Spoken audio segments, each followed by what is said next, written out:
Hi welcome to 9 vibes.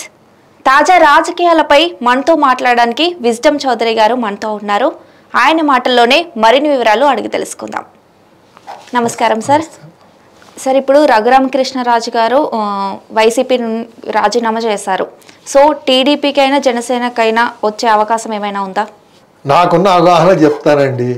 Narasapuram నుంచి TDP Janasena BJP పొత్తులో ఆ పొత్తు క్యాండిడేట్గా ఆ పార్టీ నరసాపురం సీట్ ఎవరికి ఎలక్ట్ చేస్తే ఆ పార్టీ తరఫున రఘురామకృష్ణ గారు పోటీ చేస్తారని నేను భావిస్తాను.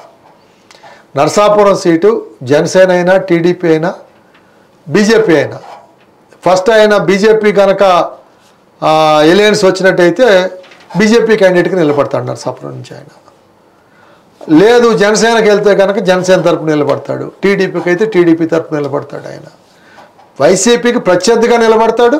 చాలా స్పష్టంగా ఉన్నాడు. ఆయన చాలా స్పష్టంగా ఉన్నాడు. అందరితోటి కూడా బీజేపీతో లైజన్లో ఉన్నాడు, జనసేనతో లైజన్లో ఉన్నాడు, టీడీపీతో లైజన్తో ఉన్నాడు. అందరితో మంచి సంబంధాలు ఉన్నాయి. ఆ నరసాపురం సీటు ఏ పార్టీ పొత్తులో ఎలక్ట్ అయితే ఆ పార్టీ క్యాండిడేట్ రఘురామకృష్ణరాజు గారు అవుతాడు అనేది చాలా స్పష్టమైన అభిప్రాయం నాది. అందులో ఏ రకమైనటువంటి సందేహాలకి ఆస్కారం లేదు, డీవియేషన్స్కి ఆస్కారం లేదు. It is very clear. So ఇది విజ్డమ్ చౌదరి గారి అనాలిసిస్. చూస్తూనే ఉండండి 9 వైబ్స్.